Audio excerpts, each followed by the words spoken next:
Hello বন্ধুরা, কেমন আছো তোমরা সবাই? আশা করি অনেক ভালো আছো, আর তোমাদের ভালোবাসায় আমিও অনেক ভালো আছি।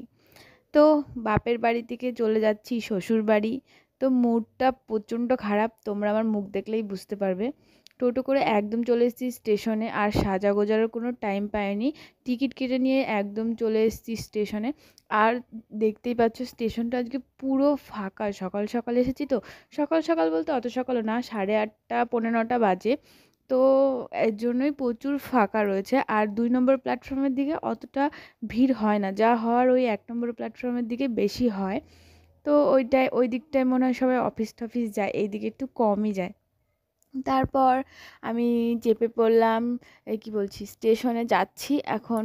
এই ব্যাগটা যে এত ভারী, আগে যদি জানতাম যে বাড়ি চলে আসতে হবে, যে মানে এতটাই সিরিয়াস হয়ে যাবে, তাহলে আমি যেতামই না বাড়িতে। আর যদিও যেতাম, এত জামা কাপড় নিয়ে যেতাম না। আমি একটু থাকবো বলে গেছিলাম। যাই হোক, কোনো ক্রমে অসুবিধা আছে তাই থাকতে পারিনি, চলে আসতে হলো। বাপের বাড়ি তো অনেকবারই যাওয়া যাবে জীবনে, বেঁচে থাকলে অনেকবার যেতে পারবো। আগে সিচুয়েশানগুলো দেখি, তার সেই বুঝেই বেড়ানো উচিত। তো চলে আসতে হলো। আমার ননদের শরীর খারাপ, আমার শ্বশুর শাশুড়ি দেখতে গেছে, বাড়িতে শুধু ঠাম্মা দাদু আছে সেই কারণে। তো দেখতেই পাচ্ছ, অনেকক্ষণ ওয়েট করতে করতে ট্রেন মামা চলে আসলো। আর 1 নম্বরের ট্রেনটা এসছে। তো আমার না এই ট্রেন দেখতে যে কী পরিমাণে ভালো লাগে বলে বোঝাতে পারবো না। মানে যখনই ট্রেন আসে আমার মনে হয় কি আমি একটু ভিডিও করি। আর এমনিতেও ট্রেন দেখতে প্রচণ্ড ভালো লাগে, ট্রেনে উঠতে ভালো লাগে। আমি ছোটোবেলা থেকে কখনো ট্রেনে উঠতাম না, এই নিজে যবে থেকে জ্ঞান হয়েছে তবে থেকেই মানে আমি ট্রেনে নিজে নিজেই একা একাই যাওয়া আসা করতাম।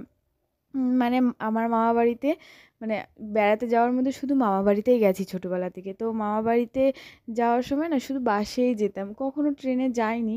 তো নিজের জ্ঞান হওয়ার পর থেকে মামা বাড়িতেও ট্রেনেই যেতাম। তারপর দেখতে দেখতে আমাদের ট্রেনটাও চলে আসলো, আমাদের বলতে এই সাইডের ট্রেনটাও চলে আসলো। তো ট্রেনে উঠে পড়বো। আর আমি তো মহিলা কামরার সামনের দিকেই এসেছি, মহিলা কামরায় উঠবো বলে। তো কখনো কখনো না ওই ছেলেদের কামরাতেও উঠে পড়তে হয়, মানে এতই সিচুয়েশান খারাপ থাকে, তাই আর কি। আর তোমরা একটা জিনিস নোটিস করো, আমি সারাটা রাস্তায় একটুও স্মাইল দিইনি। মানে আমার প্রচণ্ড মন খারাপ, আমাকে ভিডিও তোমাদেরকে দিতেই হবে, সেই কারণে আমি ভিডিওটা দিচ্ছি। নাহলে আমার একটুও ভিডিও করার এখন মুড নেই। তাই আর কি, বাড়িতে শরীর খারাপ থাকলে না ইচ্ছা করে না যে ভিডিও টিডিও করি। এই ভিডিওটা দেখে জানি না কে কী ভাববে, যে ননদের শরীর খারাপ তাও ভিডিও করছে, এরকম হয়তো ভাবতে পারে, কিন্তু কিচ্ছু করার নেই, আমাকে ভিডিও দিতেই হবে। রুলস তো রুলসই। তো এখন এর জন্য আমি মানে মন প্রচুর খারাপ। আমি যে একটু কথা ভয়েস দিতে এসেছি, তাও নিজের বিবেকে একটা বাধছে যে কেন ভিডিও করলাম। যাই হোক, পেছনের দিকে ওইভাবে তাকালে হবে না, মানুষ নানান কথাই বলবে, মানুষ সবসময় খারাপ কথাই বলবে, নিজের দিকেই যেতে হয়। আর সবথেকে বড় ব্যাপার না, এই এই জায়গাটা এত সুন্দর, আর এখানটায় না ট্রেনটা খুব স্লো চলছিল। কেন জানি না, মনে হয় ট্রেনের ড্রাইভারটাও মনে হয় বলছিল যে এই সুন্দর একটা নাজারা সবাই দেখুক। তাই আর কি, মানে দেখো তোমরা, খুবই স্লো চলছিল, তারপরে এখান থেকে আবার স্পিড করে দিয়েছে। মানে খুব সুন্দর ওখানটায় লাগছিল। আর আমাদের গ্রামের পরিবেশ তো খুবই সুন্দর, ওটা কোনো বলার কথা না। মানে তারপর ট্রেন থেকে নেমে পড়লাম, ট্রেন মামা চলে গেল, আর আমিও বাড়িতে চলে আসলাম। তো এখন গেটটা অফ করে দিলাম, বাড়িতে কেউ নেই, ঠাম্মা দাদু দুজনেই দোকানে রয়েছে। এসে ঠাম্মার সাথে একটু গল্প করেছি, দোকানের সামনে দিয়ে এসেছি যেহেতু। তো দেখো আমার ঘরের কি অবস্থা। আমরা যেদিন গেছি সেদিন টলি টলি সব নামিয়েছি, সেদিন না এই ইঁদুরের টলি ফুটো করে দিয়েছে, এর জন্য আর কি। তারপর ওষুধ খেয়ে নিচ্ছি, নাহলে আমার মা আমার বাবা নিজেই আমাকে ফোন করে বলবে ওষুধ খা ওষুধ খা, তাই আর কি। তো মা বাবার ভিডিওটা দেখলে তোমরা বলো আমি ওষুধ খাই, ঠিক আছে।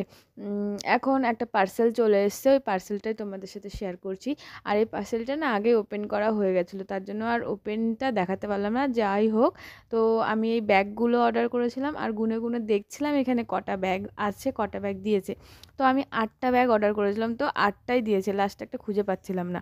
তারপর দেখি না, ভাঁজের মধ্যেই রয়েছে। আর এই যে ব্যাগগুলো, সব জামা কাপড় গুছিয়ে, প্রচুর জামা কাপড় ধরেছে, একটা ব্যাগের মধ্যে আমার 11টা জামা কাপড় কাপড় ধরেছে।